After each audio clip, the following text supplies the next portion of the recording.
In 2025, one of the world's largest consumer packaged goods companies did something honestly kind of unthinkable. Oh, absolutely. It broke all the rules. Right. So facing a severely squeezed consumer base, they basically slashed their advertising budget by $500 million. Yep, $500 million. Just gone. Yeah. And at the exact same time, they were actively lowering their prices at the checkout aisle for, some of their most popular items. Which is wild. I mean, if you read any standard corporate finance textbook, right? Yeah. Decreasing your marketing reach while dropping your prices at the same time, that is a guaranteed recipe for margin collapse. It's corporate suicide, usually. Exactly. And yet somehow, PepsiCo looked Wall Street dead in the eye and forecasted that their operating margins were actually going up. Yeah, going up. It's crazy. So today we are tearing into the tape of their Q4 2025 earnings call to figure out exactly how they are attempting to pull off this financial magic trick, basically. It's just a huge maneuver. It is. So welcome to this session of the Deep Dive, specifically featuring our Talk Tickers format. Glad to be here for it. The mission for you, the listener, is usually to cut through the dense financial terminology, right? To give you the data-forward, actionable insights you need in under 5 minutes. But 5 minutes isn't going to cut it today. No way. When you look at the sheer scale of the operational pivot happening inside ticker symbol PEP right now, I mean, a 5-minute summary would be analytical malpractice. Oh, 100%. You can't rush this. We're dealing with a company that is actively re-engineering its entire supply chain, its pricing algorithms, and honestly, its product chemistry. Yeah, they're changing the literal food. Right, and they're doing it to survive these twin threats. Macroeconomic inflation on one hand, and the biological disruption of GLP-1 weight loss drugs on the other. It's like a massive cargo ship making this surgical pivot to avoid 2 icebergs at once. That's a really good analogy, actually. So we are taking the time necessary to actually break down the mechanics of this strategy for you. Let's start with that paradox, though. Yeah, the ad spend and the pricing. Exactly. That's the center of gravity for this entire transcript. You have a management team projecting margin expansion while visibly pulling the 2 levers, ad spend and pricing, that traditionally crush margins. Right. And to understand the mechanism behind this, we really have to start with this specific data point that a Barclays analyst actually uncovered during the Q&A. About the $500 million. Yeah, regarding that $500 million reduction in advertising spend, because, a surface level read suggests they're just going dark to save cash. Right, just hoarding cash to survive. Exactly. But the CFO, Steve Schmidt, he explicitly categorized this as an efficiency found in their, quote, working and non-working advertising lines. Okay, wait, I want to stop there. Because efficiencies, let's be real, that's often just a corporate euphemism for firing your ad agency. Oh, totally. Usually it just means headcounts get slashed. Yeah. And if they're spending $500 million less, the natural assumption is that fewer people are seeing their commercials. Yeah. So how do you maintain market share for massive brands like Doritos or Mountain Dew if you turn down the volume on the megaphone by that much? Well, it comes down to the actual mechanics of marketing finance. Yeah. When an auditor looks at a corporate ledger, they divide marketing into those 2 distinct buckets: working and non-working. Okay, so break those down for us. Sure. So working media is the actual real estate. It's the cost to secure the 30 seconds during a football game, or, the cost of the programmatic banner ad on a financial website. Or like a highway billboard. Exactly. The billboard lease is working media. Non-working media, on the other hand, is the infrastructure required to put something on that real estate. So making the ad. Right. It's the production company, the director of photography, talent residuals, the external market research firms that test the copy, and of course, the giant retainers for the creative agencies. Got it. So they cut the non-working side. Yes, aggressively. What PepsiCo achieved in 2025 was this brutal, systematic optimization of the non-working side. We're talking about bringing production capabilities in-house. Right. And leveraging AI. That's a huge part. They use AI for rapid iteration of digital assets rather than, shooting 20 different practical variations of a commercial on a soundstage. Oh, wow. So just generating the variations digitally. Exactly. And then they consolidated their agency roster to eliminate redundant retainers. Okay, so they drastically cut the cost of actually making the ad. But what about the working media? You can't use AI to magically make a Super Bowl spot cheaper. The network sets the price right. True. You can't change the price of the premium spot, but you can change the algorithmic efficiency of your digital spend. What does that mean in practice? It involves shifting away from broad demographic-based television buys, like just buying a slot on a sitcom and hoping your target audience is watching. Spray and pray. Exactly. They moved away from that and toward highly targeted, programmatic digital purchasing that relies heavily on first-party data. Okay. If you know exactly which consumer profile is most likely to convert based on localized purchasing data, you just stop spending money showing ads to people outside that specific funnel. So it's the difference between using a shotgun and a sniper rifle. Precisely. They achieved the same or potentially even higher conversion rates while buying significantly less overall media inventory. That is fascinating. But, and this is a big but, management was very clear that this $500 million savings was a 2025 event. They are reinflating the budget for 2026. Oh, wait. So they optimized the engine and now they're pouring the gas back in. Exactly. They fixed the machine and now they're turning it back on to drive real volume. Okay. That makes sense for the domestic market. Yeah. But the CEO, Ramon LaGuarta, leaned really heavily on their international performance as this baseline stabilizer for the entire company. He did, yeah. He cited 19 consecutive quarters of mid-single-digit growth internationally. 19 quarters. That implies a level of macroeconomic immunity that frankly seems suspicious given the inflation data coming out of Europe and South America lately. Right, but it's not immunity. It's the mathematical benefit of geographic hedging. Okay, explain that. When you look at the breakdown he provided, it reveals a deeply fragmented global consumer. He openly acknowledged that Western Europe is experiencing significant weakness. Yeah, inflation is rough there. Severe localized inflation, a very cautious consumer.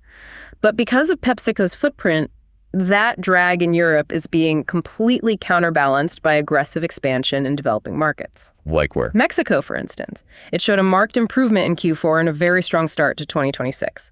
China is exhibiting positive trend lines for their specific portfolio too, and Middle East remains highly robust. But I look at a market like Mexico, and it raises a huge question about currency impact. Mid-single-digit growth sounds great, but if the local currency is devaluing against the dollar, that growth vanishes when you repatriate the cash. Right? That is a critical point for any multinational analysis, yes. But what LaGuarta is highlighting here is organic volume and pricing power, deliberately stripping out the foreign exchange volatility. Oh, so ignoring the currency swings. Right, because in markets like Mexico, they possess such dominant localized supply chains. They're sourcing potatoes locally for the chips, manufacturing everything locally. Though they aren't shipping stuff across the border. Exactly. So they are insulated from a lot of that cross-border currency friction. They price their products in pesos to match local wage growth, and that allows them to maintain that steady mid-single-digit throughput, regardless of whether the euro or the peso is staggering against the dollar. Okay, the steady baseline is one thing, but Wall Street demands a growth engine, right? You can't just be stable. And according to this transcript, that engine is entirely liquid right now. Oh, the beverage side is carrying the growth. The hydration and energy portfolios are putting up numbers that look more like a Silicon Valley software startup than a legacy beverage company. LaGuarta singled out Propel, their flavored water brand, as growing at north of 20%. Yeah, 20% for a water brand is staggering. It's insane. What is driving that? That 20% figure is a direct reflection of a fundamental shift in consumer biology, or at least the consumer's perception of their biology. How so? We're seeing a mass transition away from passive consumption toward functional consumption. The consumer is no longer just, thirsty. They are seeking a specific physiological outcome from their beverage. Like energy or recovery. Right. Propel falls into the functional hydration category. It's not just water. It's a delivery mechanism for electrolytes and vitamins. And people pay a premium for that. A massive premium. The margin profile on functional hydration is incredibly attractive because the core ingredient is water. It's essentially free. But the consumer will pay $3 for the perceived health benefit and the proprietary flavor. And that functionality trend bleeds directly into the energy drink segment too. Yeah. Which is arguably the most viciously competitive aisle in the supermarket. Oh, it's a bloodbath in the energy aisle. Yeah. And for a long time, PepsiCo really struggled to find its footing there against pure play giants like Monster or Red Bull. Yeah. But the tape shows their market share is now brushing up against 20%. Capturing a fifth of the energy market requires way more than just launching a new flavor of Mountain Dew. Right. It requires structural financial engineering, which is exactly how they approached it. They didn't try to build a brand from scratch. They weaponized their distribution network. Weaponized how? LaGuarta explained it as a blend of equity, participation, and distribution margins. The prime example here is Celsius. Right. The fitness energy drink. Exactly. PepsiCo took a significant ownership stake in Celsius, so they secured a vested interest in the brand's explosive equity growth. But simultaneously, they signed a long-term agreement to become the primary distributor for Celsius globally. This is where the unit economics get fascinating for me. Because they're basically double dipping. Or delayed. They capture the upside of the stock price as the brand grows, but they also lock in a guaranteed low-risk margin on the physical logistics. Oh. Every single time a can of Celsius moves from a warehouse to a 7-Eleven cooler, PepsiCo collects a toll. And they are applying this exact same blueprint to the Alani Nu portfolio right now, too. Really? Yeah. LaGuarta noted that the integration of Alani Nu into their distribution system is still in the early stages. They haven't saturated the national network yet, but the execution metrics are already compounding. So they basically find a winner, buy in, and put it on their trucks. That's the playbook. They identify a brand with massive cultural momentum, buy a piece of the upside, and then plug it into the Pepsi truck, which instantly scales the brand's physical availability by orders of magnitude. Which brings up a very specific Wall Street mechanic that investors really need to understand if they're projecting out PepsiCo's 2026 growth numbers. The M&A flip? Yes, the transition from M&A to organic growth. Management specifically mentioned the brands like C8, Poppi, and Alani Nu are going to flip into the organic growth column throughout the year. Right. Now, to a lot of retail investors, this sounds like an accounting gimmick. Like it's just designed to artificially inflate the core business metrics. Isn't that just financial engineering? Well, it is a rigid accounting standard, actually, not a gimmick, but it absolutely creates a mechanical tailwind for the reported numbers. How does the standard work? Standard financial practices dictate that when a company makes an acquisition, the revenue from that newly acquired asset cannot be counted as organic growth for the first 12 months. Because organic growth is strictly defined as the expansion of your existing baseline business. If you just go out and buy $1 billion of revenue, it distorts the true health of your core operations. So for the first year, that new revenue sits in an isolated M&A bucket. It's kind of like a baseball team trading for a minor league superstar. For the entire first year, no matter how many home runs he hits down in AAA, his stats don't count toward the major league team's official batting average. It just sits on a separate ledger. That is an excellent way to conceptualize it. Yeah. Yes. But on day 366, the 1-year anniversary of the deal closing, the call-up happens. Boom, he's in the majors. Right. The revenue from that acquired brand officially enters the baseline. From that exact moment forward, any growth from that brand is legally reported as PepsiCo's organic growth. So when the CFO outlines the timeline, saying, Poppi flips in March and Alani Nu flips later in the year, he is signaling to the market that there will be a mathematically guaranteed step up in their organic growth rate on those specific dates, regardless of whether they sell a single extra bag of legacy potato chips. Correct. And analysts modeled this directly into their forecasts. But LaGuarta was careful to emphasize that they didn't execute these acquisitions purely for the mechanical accounting boost. Right. They actually want the brands. Exactly. The strategic value lies in acquiring brands that operate in margin-accretive hypergrowth categories, and then applying the ruthless efficiency of the PepsiCo supply chain to expand their operating margins beyond what the brands could ever achieve independently. All right, so we've established the mechanics of their beverage strategy and their accounting tailwinds. Yeah. But honestly, none of that matters if the core profit engine of the company stalls out. Yes, the undisputed financial heavyweight of this enterprise is Frito-Lay North America, PFNA. And the very first question on the earnings call, coming from Goldman Sachs, cut straight to the bone on this. It was a very pointed question. Management has been broadcasting a strategy of, quote, increased affordability for their snacks. Yeah. Now, in the grocery sector, affordability is usually a polite synonym for a margin-destroying price war. Yeah, the fear on Wall Street regarding this is palpable. When a dominant market leader announces they are focusing on affordability, the immediate assumption is a race to the bottom to buy back lost volume. Right. But LaGuarta framed the problem entirely differently. He stated they're heavily analyzing the low and middle income consumer cohorts, and the data shows that the desire for the product hasn't diminished. People still want Doritos. They do. He used the word friction to describe the barrier at the point of sale. Friction. Meaning the consumer picks up the bag of chips, looks at the price tag, calculates their remaining weekly grocery budget, and physically puts the bag back on the shelf. The demand exists, but the transaction fails due to absolute dollar constraints. Precisely. And the traditional blunt force solution to that problem is a nationwide baseline price cut. You just drop the price of every bag of Doritos by 40 cents everywhere. But LaGuarta flatly rejected that approach. He did. He detailed a strategy of highly localized surgical pricing investments.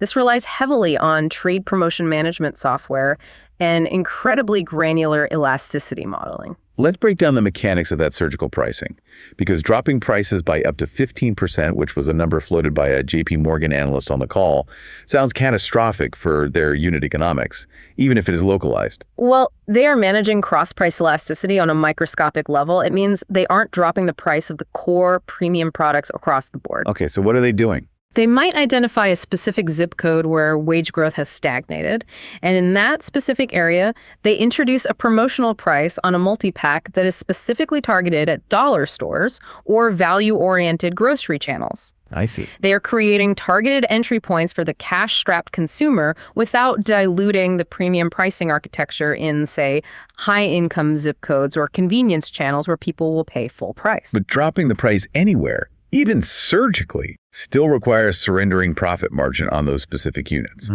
Why would Frito-Lay willingly accept lower margins? What is the strategic trade-off they're getting? Physical real estate. Shelf space. Shelf space. This is the maneuver that fundamentally alters the competitive landscape. LaGuarta revealed that in exchange for these surgical pricing investments, which effectively act as a foot traffic driver for their retail partners, Frito-Lay has successfully negotiated massive space gains. Wow. Starting with the store resets in the spring of 2026, Frito-Lay will be expanding their physical footprint by double digits. A double-digit percentage increase in shelf space. I mean, that metric alone should stop any consumer goods analyst in their tracks. We aren't talking about a digital storefront with infinite capacity. Right, no, not at all. Physical grocery shelves are finite, zero-sum environments. If Frito-Lay's physical footprint is expanding by 10 or 15%, that square footage is literally being ripped away from their competitors. It creates an almost insurmountable competitive moat. Consider the metrics of return on invested capital and inventory turnover. When you dominate the physical visual feel of the aisle, you capture a disproportionate share of the impulse purchases. Right. If they only see Lay's, they buy Lay's. Exactly. And LaGuarta specified that these space gains are occurring not just in the main center aisles, but critically on the perimeter. The perimeter.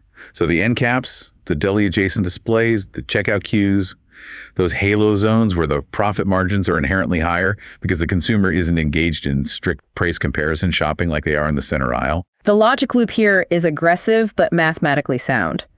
They execute localized price drops to stimulate volume. Okay. They use that verifiable volume data to prove to the retailer that Frito-Lay products generate more total dollar throughput per square foot than competing brands. So the retailer makes more money. Right. The retailer, desperate to maximize their own floor space yield, grants Frito-Lay more physical real estate. That increased real estate then drives even more volume through increased visibility and stock availability. It's a flywheel effect. A massive one. But the entire premise of this flywheel relies on a massive, unspoken assumption. Which is? That the American consumer still fundamentally wants to eat highly processed, calorically dense snacks. And that brings us to the most existential threat facing this industry. The absolute elephant in the room that has institutional investors terrified. Yes, the GLP-1s. The mass adoption of GLP-1 weight loss medications like semaglutide and tirzepatide. The analyst from BNP Paribas actually forced the issue directly on the call. He asked management to explain how they model the outlook for a company built on snacking when tens of millions of people are chemically altering their biology to suppress their appetite. And I am going to push back hard on the typical corporate spin here. Because you cannot outmarket a pharmaceutical intervention. It's true, you can't. These drugs fundamentally slow gastric emptying, meaning the stomach literally stays full longer. And more importantly, they act on the brain's reward centers, specifically the vagus nerve and dopamine pathways, to silence what they call food noise. Right, the cravings just disappear. The psychological craving for a hyper-palatable, salty, fatty snack is biochemically muted. So how does a company that makes Cheetos survive when the biological desire for Cheetos is being chemically erased in a massive percentage of the population? It is the defining challenge of the decade for them. And LaGuarta did not dismiss the premise, to his credit. He validated the structural shift, stating that the company operates under the assumption that GLP-1 adoption will only broaden as the medications become cheaper and more accessible. So they aren't burying their heads in the sand. Oh, but he outlined a defense strategy that proves they are deeply analyzing the actual behavioral data of patients on these therapies. Their research indicates that the GLP-1 consumer does not eradicate the snacking occasion entirely, they compress it. Meaning they still want the sensory experience of the crunch and the flavor, but because of the delayed gastric emptying, they hit satiety after a fraction of the volume. Exactly. A giant family-sized bag of chips becomes physically intimidating and functionally obsolete for that consumer. So the defense relies heavily on radical portion control. LaGuarta dropped a data point that entirely reframes the risk profile of the company. What was it? Over 70% of their U.S. food business volume is already flowing through single-serve packaging formats. Okay, wait, stop right there. Because the unit economics of single-serve packaging are brutal. They can be, yeah. If 70% of your volume is moving through 1 ounce or 1.5 ounce bags, your ratio of food to packaging material is completely inverted compared to a bulk bag. Oh, absolutely. The cost of petroleum-based BOPP film, the plastic foil used for those bags, along with the massive machinery time required on form-fill-seal equipment, is astronomically higher per ounce of potato chip. If energy costs or petroleum prices spike, doesn't that packaging overhead completely destroy their margin expansion thesis? Well, if they were pricing single-serve linearly with bulk, it would. But the genius of single-serve packaging is the price architecture. Explain that. The consumer accepts a massive price per ounce premium for the convenience and the built-in portion control. They might balk at paying $6 for a giant bag at the grocery store, but they will happily pay $2.50 for a single ounce at a gas station or a checkout lane. The gross margin percentages on single-serve units are significantly wider, which absorbs the increased packaging and logistics costs. PepsiCo is actively investing capital expenditure into expanding their single-serve manufacturing capacity precisely because it aligns with the GLP-1 reality, while simultaneously expanding their margin profile per bite. Okay, that makes sense financially, but the adaptation goes far beyond just shrinking the bag, doesn't it?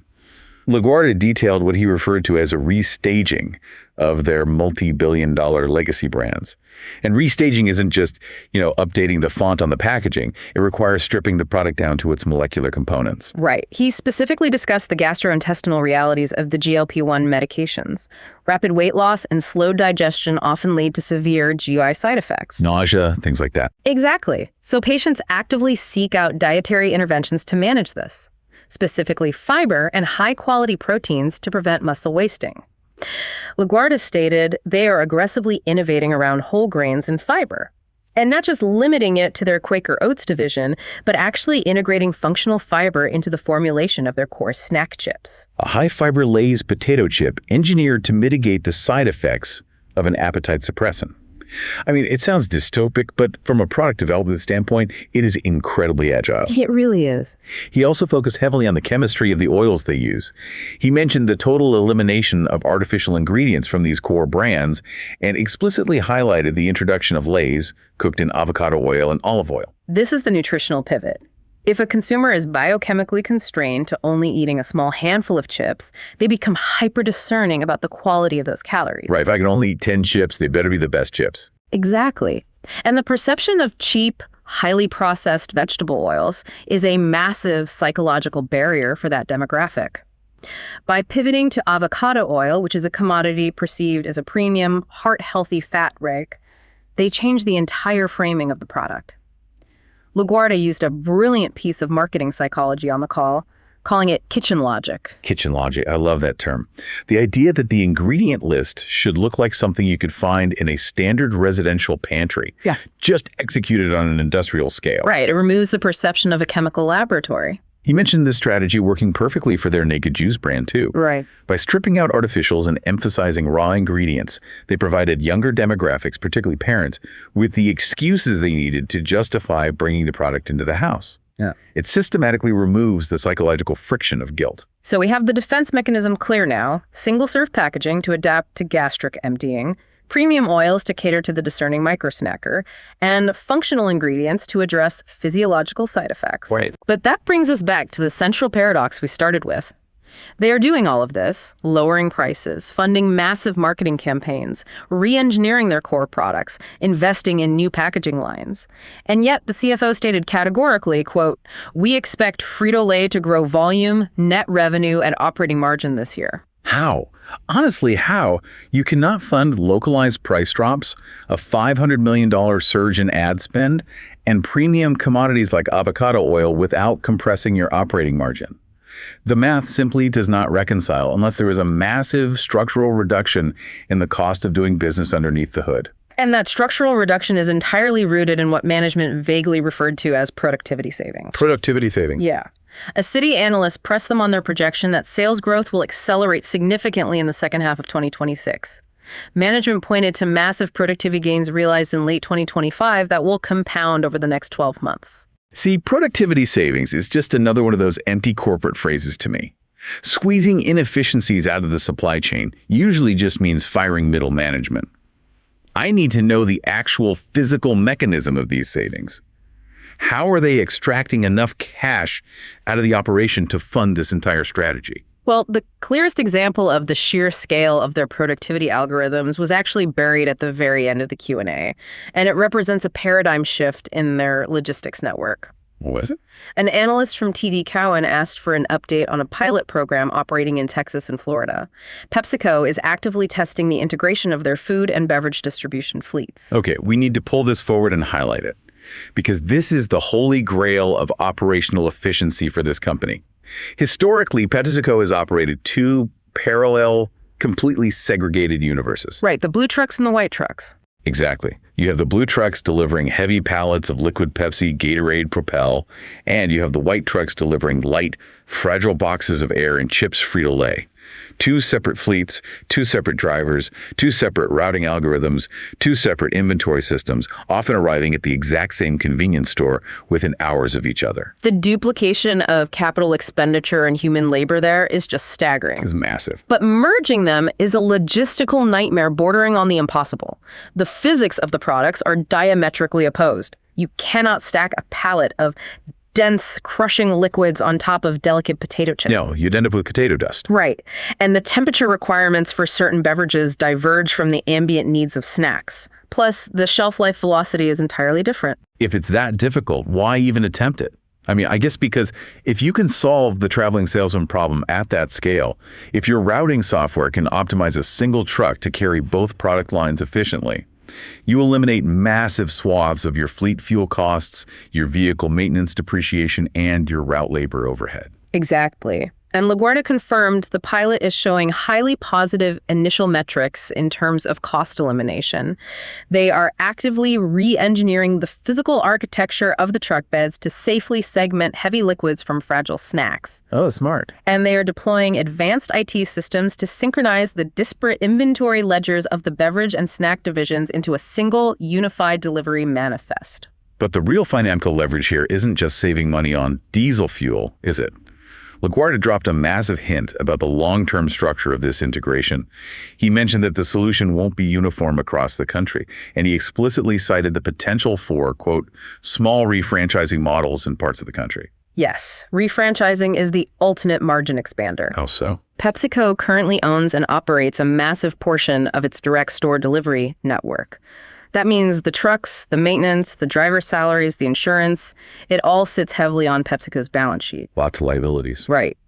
Refranchising means identifying these newly optimized, integrated snack and beverage routes and selling the exclusive rights to operate them to independent local distributors. So they offload the massive capital expenditure of the physical trucks and the labor liability. Exactly. They shift from an asset-heavy logistics company to a high-margin brand and manufacturing company, simply collecting a licensing and wholesale fee from the independent operator running the route.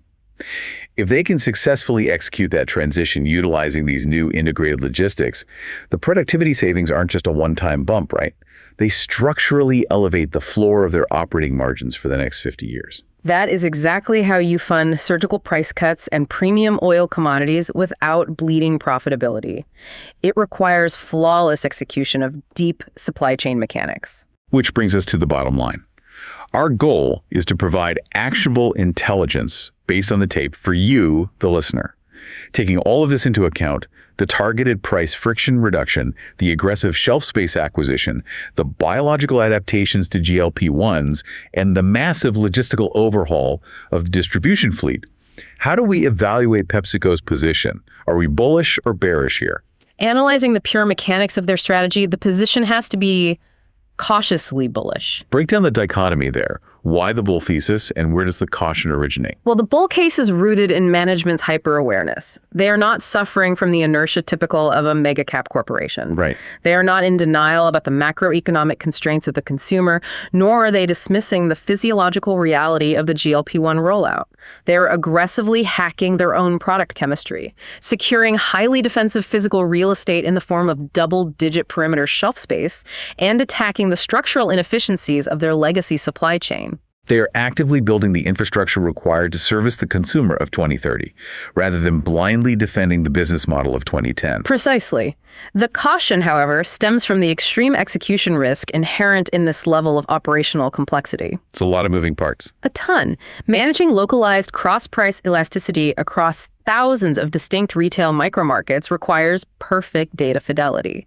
Integrating incompatible supply chains without causing stockouts at the retail level is notoriously difficult.